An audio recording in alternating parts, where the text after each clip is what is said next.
श्री गणेशाय नमः। वक्रतुंड महाकाय सूर्यकोटि समप्रभा निर्विघ्ने कुरु मे देवं सर्वकार्येषु सर्वदा। शरणागत जनार्दो परित्राय परायणे सर्वस्वार्थी हरिदेवी भगवती नारायणी नमो नमः भगवती शरण।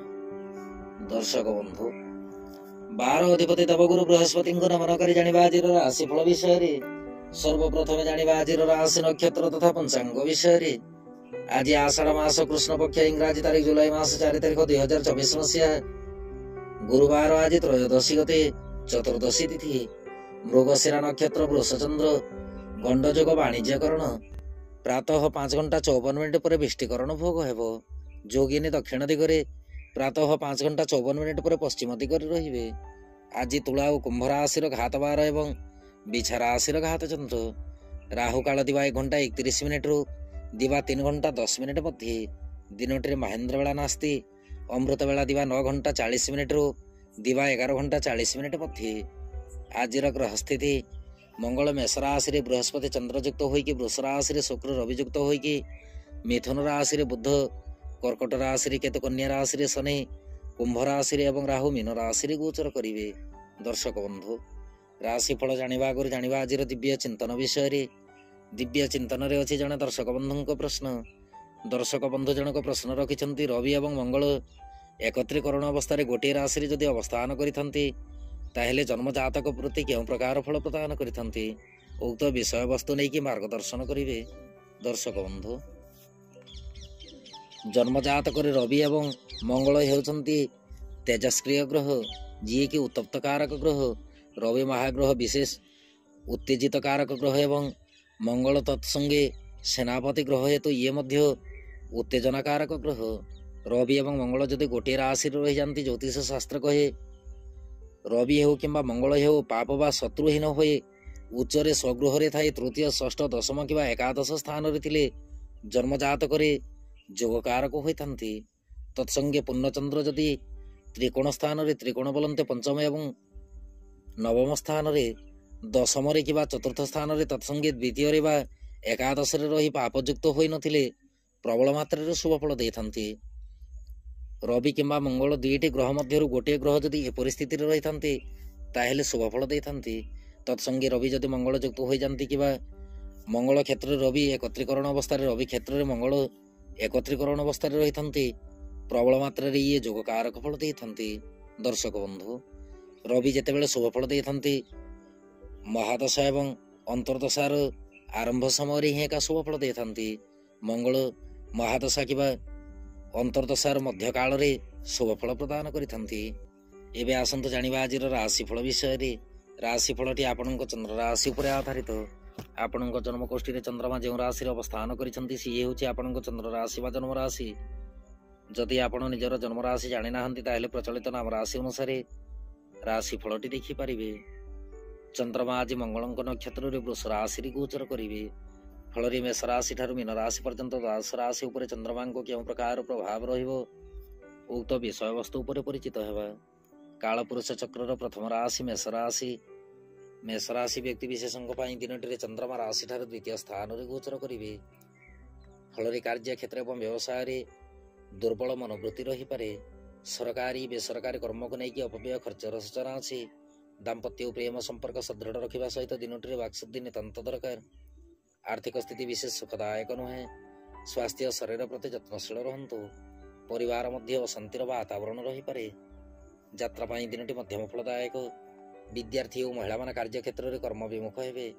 आपणक शुभ रंग आज हलदी वर्ण रंग शुभंक साथे आपण आज हनुमान चालीसा पठन करंतु। दिनटी अत्यंत सुखदायक हेबो। वृष राशि व्यक्ति विशेषों दिनटी चंद्रमा राशि गोचर करिवे। ଫଳରେ କାର୍ଯ୍ୟକ୍ଷେତ୍ର ଏବଂ ବ୍ୟବସାୟରେ ଅର୍ଥ ଲାଭର ସୂଚନା ଅଛି।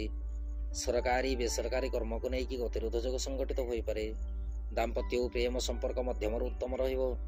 ଆର୍ଥିକ ସ୍ଥିତିକୁ ନେଇକି ଅତି ଉତ୍ତମ ମନୋବୃତ୍ତି ଜାତ ହେବ। ସ୍ୱାସ୍ଥ୍ୟ ଶରୀର ସବଳ ରହିବା ସହିତ ଯାତ୍ରା ସମୟରେ ଶୁଭଫଳ ପ୍ରାପ୍ତି କରିବେ। ବିଦ୍ୟାର୍ଥୀ ଓ ମହିଳାମାନେ କାର୍ଯ୍ୟକ୍ଷେତ୍ରରେ ଉଚ୍ଚମନା ହେବେ।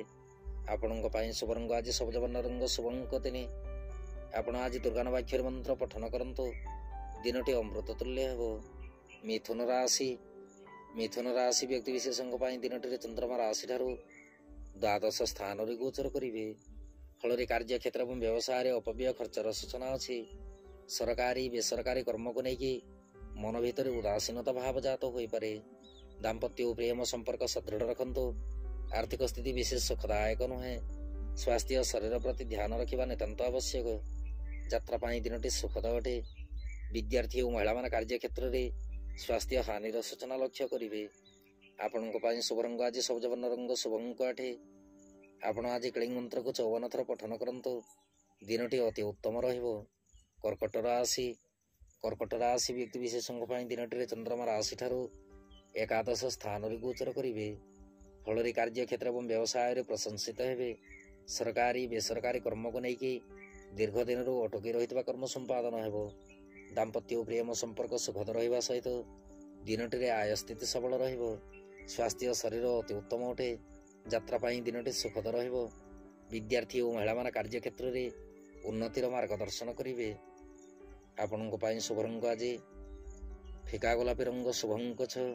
ଆପଣ ଆଜି ଶୀତକୁଞ୍ଚିକା ମନ୍ତ୍ର ପଠନ କରନ୍ତୁ। ଦିନଟି ଅତ୍ୟନ୍ତ ସୁଖଦାୟକ ହେବ। ସିଂହ ରାଶି ବ୍ୟକ୍ତି ବିଶେଷଙ୍କ ପାଇଁ ଦିନଟିରେ ଚନ୍ଦ୍ରମା ରାଶିଠାରୁ ଦଶମ ସ୍ଥାନରେ ଗୋଚର କରିବେ। ଫଳରେ କାର୍ଯ୍ୟକ୍ଷେତ୍ର ଏବଂ ବ୍ୟବସାୟରେ କର୍ମଚଞ୍ଚଳ ରହିବେ। ସରକାରୀ ବେସରକାରୀ କର୍ମକୁ ନେଇକି ଆଶାତୀତ ଫଳ ପ୍ରାପ୍ତି ହେବ। ଦାମ୍ପତ୍ୟ ଓ ପ୍ରେମ ସମ୍ପର୍କ ସୁଖଦ ରହିବା ସହିତ କର୍ମମୟ ଜୀବନ ଅତି ଉତ୍ତମ ଅଟେ। ଦିନଟିରେ ମାତୃପୀଡ଼ାର ସୂଚନା ଅଛି। ଆର୍ଥିକ ସ୍ଥିତି ସୁଖଦ ରହିବ। ସ୍ୱାସ୍ଥ୍ୟ ଶରୀର ଅତି ଉତ୍ତମ ଅଟେ। ଯାତ୍ରା ପାଇଁ ଦିନଟି ଆପଣଙ୍କ ପକ୍ଷରେ ଯିବ। ବିଦ୍ୟାର୍ଥୀ ଓ ମହିଳାମାନେ କାର୍ଯ୍ୟକ୍ଷେତ୍ରରେ କୃତିତ୍ୱ ଅର୍ଜନ କରିବେ। ଆପଣଙ୍କ ପାଇଁ ଶୁଭ ରଙ୍ଗ ଆଜି କେଶର ବର୍ଣ୍ଣ ରଙ୍ଗ, ଶୁଭ ଅଙ୍କ 2। ଆପଣ ଆଜି ରାମ ରକ୍ଷା ସ୍ତୋତ୍ର ପାଠ କରନ୍ତୁ। ଦିନଟି ଅତି ଉତ୍ତମ ରହିବ। କନ୍ୟା ରାଶି ବ୍ୟକ୍ତି ବିଶେଷଙ୍କ ପାଇଁ ଦିନଟିରେ ଚନ୍ଦ୍ରମା ରାଶିଠାରୁ ନବମ ସ୍ଥାନରେ ଗୋଚର କରିବେ। ଫଳରେ କାର୍ଯ୍ୟକ୍ଷେତ୍ର ଏବଂ ବ୍ୟବସାୟରେ ଆଶାତୀତ ଫଳ ପ୍ରାପ୍ତି ହେବ। ସରକାରୀ ବେସରକାରୀ କର୍ମକୁ ନେଇକି ଉଣା ଅଧିକେ ଦୁର୍ବଳ ମନୋବଳ ରହିପାରେ। ଦାମ୍ପତ୍ୟ ଓ ପ୍ରେମ ସମ୍ପର୍କ ମଧ୍ୟମରୁ ଉତ୍ତମ ଅଟେ। ସହଧର୍ମିଣୀଙ୍କ ପରାମର୍ଶ ଅନୁସାରେ ଗୃହ କାର୍ଯ୍ୟ ସମ୍ପାଦନ କରନ୍ତୁ। ଆର୍ଥିକ ଦୃଷ୍ଟିକୋଣରୁ ଦେଖିବାକୁ ଗଲେ ଆର୍ଥିକ ସ୍ଥିତି ସବଳ ରହିବ। ଦିନଟିରେ ଧର୍ମ କର୍ମ ରୀତିନୀତି ପ୍ରତି ପ୍ରବଳ ମାତ୍ରାରେ ଆଗ୍ରହ ଜାତ ହେବ। କୌଣସି ଆନୁଷ୍ଠାନିକମୂଳକ କର୍ମରେ ମତି ଧାବନ ହୋଇପାରେ। ଯାତ୍ରା ପାଇଁ ଦିନଟି ଅତି ଉତ୍ତମ ରହିବ। ବିଦ୍ୟାର୍ଥୀ ଓ ମହିଳାମାନେ କାର୍ଯ୍ୟକ୍ଷେତ୍ରରେ କୃତିତ୍ୱ ଅର୍ଜନ କରିବେ। ଆପଣଙ୍କ ପାଇଁ ଶୁଭ ରଙ୍ଗ ଆଜି ଘନ ନୀଳ ରଙ୍ଗ, ଶୁଭ ଅଙ୍କ 5। ଆପଣ ଆଜି କ୍ଲିଂ କୃଷ୍ଣାୟ ଗୋବିନ୍ଦାୟ ଗୋପୀଜନ ବଲ୍ଲଭାୟ ରାଧାକୃଷ୍ଣାୟ ନମୋ ଭଗବତେ ବାସୁଦେବାୟ ନମଃ ଏହି ମନ୍ତ୍ରକୁ ପଠନ କରନ୍ତୁ। ଦିନଟି ଅତି ଉତ୍ତମ ରହିବ। ତୁଳା ରାଶି ବ୍ୟକ୍ତି ବିଶେଷଙ୍କ ପାଇଁ ଦିନଟିରେ ଚନ୍ଦ୍ରମା ରାଶିଠାରୁ ଅଷ୍ଟମ ସ୍ଥାନରେ ଗୋଚର କରିବେ।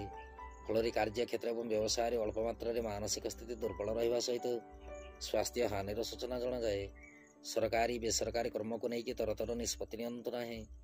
ଦାମ୍ପତ୍ୟ ଓ ପ୍ରେମ ସମ୍ପର୍କ ସୁଦୃଢ଼ ରଖନ୍ତୁ। ଆର୍ଥିକ ସ୍ଥିତି ପ୍ରତି ଅନୁଧ୍ୟାନ ରଖିବା ନିତାନ୍ତ ଆବଶ୍ୟକ। ଯାତ୍ରା ପାଇଁ ଦିନଟି ମଧ୍ୟମ ଫଳଦାୟକ। ସ୍ୱାସ୍ଥ୍ୟ ଶରୀର ଦୁର୍ବଳତା ହେତୁ ଅପବ୍ୟୟ ଖର୍ଚ୍ଚର ସୂଚନା ମଧ୍ୟ ପରିଲକ୍ଷିତ ହୁଏ। ବିଦ୍ୟାର୍ଥୀ ଓ ମହିଳାମାନେ କାର୍ଯ୍ୟକ୍ଷେତ୍ରରେ କର୍ମଚଞ୍ଚଳ ରହିବେ। ଆପଣଙ୍କ ପାଇଁ ଶୁଭ ରଙ୍ଗ ଆଜି ଘନ ନୀଳ ରଙ୍ଗ, ଶୁଭ ଅଙ୍କ 5। ଆପଣ ଆଜି ଓଁ ନମୋ ଭଗବତେ ବାସୁଦେବାୟ ନମଃ ଏହି ମନ୍ତ୍ରକୁ ପଠନ କରନ୍ତୁ। ଦିନଟି ଅତି ଉତ୍ତମ ରହିବ। ବିଛା ରାଶି ବ୍ୟକ୍ତି ବିଶେଷଙ୍କ ପାଇଁ ଦିନଟିରେ ଚନ୍ଦ୍ରମା ରାଶିଠାରୁ ସପ୍ତମ ସ୍ଥାନରେ ଗୋଚର କରିବେ। ଫଳରେ କାର୍ଯ୍ୟକ୍ଷେତ୍ର ଏବଂ ବ୍ୟବସାୟରେ ଅର୍ଥ ଲାଭର ସୂଚନା ଅଛି। ସରକାରୀ ବେସରକାରୀ କର୍ମକୁ ନେଇକି ଦୀର୍ଘ ଦିନରୁ ଅଟକି ରହିଥିବା କର୍ମ ସମ୍ପାଦନ ହେବ। ଦାମ୍ପତ୍ୟ ଓ ପ୍ରେମ ସମ୍ପର୍କ ସୁଦୃଢ଼ ରହିବ। ସ୍ତ୍ରୀ ଜାତିଠାରୁ ପ୍ରବଳ ମାତ୍ରାରେ ସାହାଯ୍ୟ ସହାନୁଭୂତି ପ୍ରାପ୍ତି କରିପାରନ୍ତି। ଆର୍ଥିକ ସ୍ଥିତି ସବଳ ଅଟେ। ସ୍ୱାସ୍ଥ୍ୟ ଶରୀର ଅତି ଉତ୍ତମ ରହିବା ସହିତ ଯାତ୍ରା ସମୟରେ ଶୁଭଫଳ ପ୍ରାପ୍ତି କରିବେ। ବିଦ୍ୟାର୍ଥୀ ଓ ମହିଳାମାନେ କାର୍ଯ୍ୟକ୍ଷେତ୍ରରେ ନିର୍ଦ୍ୱନ୍ଦ୍ୱରେ କର୍ମ ସମ୍ପାଦନ କରିବେ। ଆପଣଙ୍କ ପାଇଁ ଶୁଭ ରଙ୍ଗ ଆଜି କେଶର ବର୍ଣ୍ଣ ରଙ୍ଗ, ଶୁଭ ଅଙ୍କ 4। ଆପଣ ଆଜି ହନୁମାନ ଚାଳିଶା ପଠନ କରନ୍ତୁ। ଦିନଟି ଅତ୍ୟନ୍ତ ସୁଖଦାୟକ ହେବ। ଧନୁରାଶି ବ୍ୟକ୍ତି ବିଶେଷଙ୍କ ପାଇଁ ଦିନଟିରେ ଚନ୍ଦ୍ରମା ରାଶିଠାରୁ ଷଷ୍ଠ ସ୍ଥାନରେ ଗୋଚର କରିବେ। ଫଳରେ କାର୍ଯ୍ୟକ୍ଷେତ୍ର ଏବଂ ବ୍ୟବସାୟରେ କଳହର ସୂତ୍ରପାତ ହୋଇପାରେ। ସରକାରୀ ବେସରକାରୀ କର୍ମକୁ ନେଇକି ଶତ୍ରୁ ପୀଡ଼ାର ସୂଚନା ଅଛି। ଦାମ୍ପତ୍ୟ ଓ ପ୍ରେମ ସମ୍ପର୍କ ସୁଦୃଢ଼ ରଖନ୍ତୁ। ଆର୍ଥିକ ସ୍ଥିତି ବିଶେଷ ସୁଖଦାୟକ ନୁହେଁ। ସ୍ୱାସ୍ଥ୍ୟ ଶରୀର ପ୍ରତି ଧ୍ୟାନ ରଖିବା ନିତାନ୍ତ ଆବଶ୍ୟକ। ଯାତ୍ରା ପାଇଁ ଦିନଟି ସୁଖଦ ଅଟେ। ବିଦ୍ୟାର୍ଥୀ ଓ ମହିଳାମାନେ କାର୍ଯ୍ୟକ୍ଷେତ୍ରରେ ବନ୍ଧୁ ଗହଣରେ ସମୟ ଅତିବାହିତ କରିବେ। ଆପଣଙ୍କ ପାଇଁ ଶୁଭ ରଙ୍ଗ ଆଜି ହଳଦୀ ବର୍ଣ୍ଣ ରଙ୍ଗ, ଶୁଭ ଅଙ୍କ 2। ଆପଣ ଆଜି ଦେବୀ ମନ୍ଦିରରେ ଘୃତଦୀପ ଅର୍ପଣ କରନ୍ତୁ। ଦିନଟି ଅତି ଉତ୍ତମ ରହିବ। ମକର ରାଶି ବ୍ୟକ୍ତି ବିଶେଷଙ୍କ ପାଇଁ ଦିନଟିରେ ଚନ୍ଦ୍ରମା ରାଶିଠାରୁ ପଞ୍ଚମ ସ୍ଥାନରେ ଗୋଚର କରିବେ। ଫଳରେ କାର୍ଯ୍ୟକ୍ଷେତ୍ର ଏବଂ ବ୍ୟବସାୟରେ ଚିନ୍ତିତ ରହିପାରନ୍ତି। ସରକାରୀ ବେସରକାରୀ କର୍ମକୁ ନେଇକି ଦୁର୍ବଳ ମନୋବଳ ଜାତ ହେବ। ଦାମ୍ପତ୍ୟ ଓ ପ୍ରେମ ସମ୍ପର୍କ ସୁଦୃଢ଼ ରଖନ୍ତୁ। ଆର୍ଥିକ ସ୍ଥିତି ମଧ୍ୟମରୁ ଉତ୍ତମ ରହିବ।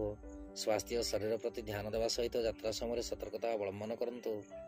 ବିଦ୍ୟାର୍ଥୀ ଓ ମହିଳାମାନେ କାର୍ଯ୍ୟକ୍ଷେତ୍ରରେ ଅଳ୍ପ ମାତ୍ରାରେ ଅଶାନ୍ତି ଲକ୍ଷ୍ୟ କରିପାରନ୍ତି। ଆପଣଙ୍କ ପାଇଁ ଶୁଭ ରଙ୍ଗ ଆଜି ଘନ ନୀଳ ରଙ୍ଗ, ଶୁଭ ଅଙ୍କ 8। ଆପଣ ଆଜି ଦୁର୍ଗାନାବାକ୍ଷରୀ ମନ୍ତ୍ର ପଠନ କରନ୍ତୁ। ଦିନଟି ଅତ୍ୟନ୍ତ ସୁଖଦାୟକ ହେବ। କୁମ୍ଭ ରାଶି ବ୍ୟକ୍ତି ବିଶେଷଙ୍କ ପାଇଁ ଦିନଟିରେ ଚନ୍ଦ୍ରମା ରାଶିଠାରୁ ଚତୁର୍ଥ ସ୍ଥାନରେ ଗୋଚର କରିବେ। ଫଳରେ କାର୍ଯ୍ୟକ୍ଷେତ୍ର ଏବଂ ବ୍ୟବସାୟରେ ବାଦ ବିବାଦ ରହିପାରେ। ସରକାରୀ ବେସରକାରୀ କର୍ମକୁ ନେଇକି ସାହାଯ୍ୟ ସହାନୁଭୂତି ପ୍ରାପ୍ତି କରିବେ। ଦାମ୍ପତ୍ୟ ଓ ପ୍ରେମ ସମ୍ପର୍କ ସୁଦୃଢ଼ ରହିବ। ଆର୍ଥିକ ସ୍ଥିତି ଅତି ଉତ୍ତମ ଅଟେ। ସ୍ୱାସ୍ଥ୍ୟ ଶରୀର ପ୍ରତି ଧ୍ୟାନ ରଖନ୍ତୁ। ଯାତ୍ରା ପାଇଁ ଦିନଟି ମଧ୍ୟମ ଫଳଦାୟକ। ବିଦ୍ୟାର୍ଥୀ ଓ ମହିଳାମାନେ କାର୍ଯ୍ୟକ୍ଷେତ୍ରରେ କର୍ମଚଞ୍ଚଳ ରହିବେ। ଆପଣଙ୍କ ପାଇଁ ଶୁଭ ରଙ୍ଗ ଆଜି ସବୁଜ ବର୍ଣ୍ଣ ରଙ୍ଗ, ଶୁଭ ଅଙ୍କ 5। ଆପଣ ଆଜି ଧୂମ୍ ଦୁର୍ଗାୟ ନମଃ ଏହି ମନ୍ତ୍ରକୁ ପଠନ କରନ୍ତୁ। ଦିନଟି ଅମୃତ ତୁଲ୍ୟ ହେବ।